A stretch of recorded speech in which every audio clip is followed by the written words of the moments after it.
بوسہ لینے کا عجیب بہانہ۔ نبی کریم صلی اللہ علیہ وسلم کے ظاہری وصال کا وقت جب آیا، اس وقت آپ صلی اللہ علیہ وسلم کو شدید بخار تھا۔ آپ نے حضرت بلال رضی اللہ تعالیٰ عنہ کو حکم دیا کہ مدینے میں اعلان کر دو کہ جس کسی کا حق مجھ پر ہو وہ مسجد نبوی میں آ کر اپنا حق لے لے۔ مدینے کے لوگوں نے یہ اعلان سنا تو آنکھوں میں آنسو آ گئے اور مدینے میں کہرام مچ گیا۔ سارے لوگ مسجد نبوی میں جمع ہو گئے۔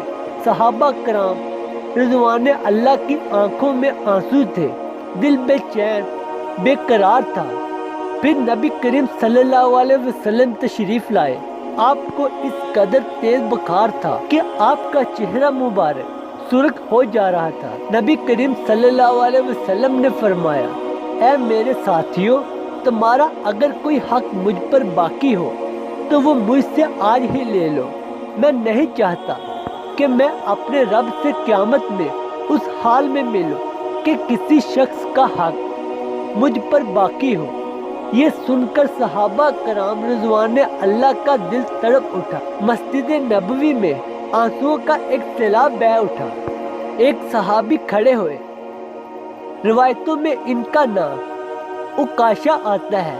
عرض کیا، یا رسول اللہ، میرا حق آپ پر باقی ہے۔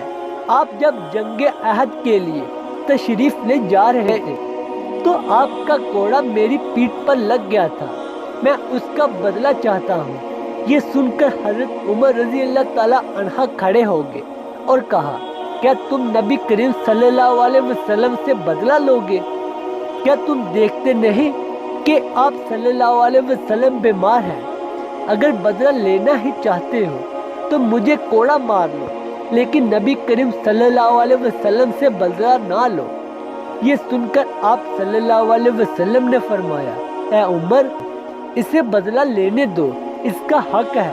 اگر میں نے اس کا حق ادا نہ کیا تو اللہ کی بارگاہ میں کیا منہ دکھاؤں گا، اس لیے مجھے اس کا حق ادا کرنے دو۔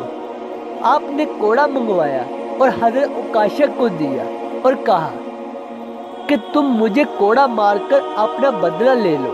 جب اللہ کے رسول صلی اللہ علیہ وسلم کی پیٹھ مبارک کو دیکھا تو کوڑا چھوڑ کر جلدی سے آپ صلی اللہ علیہ وسلم کی پیٹھ مبارک کو چوم لیا اور کہا، یا رسول اللہ، میری کیا مجال کہ میں آپ کو کوڑا ماروں؟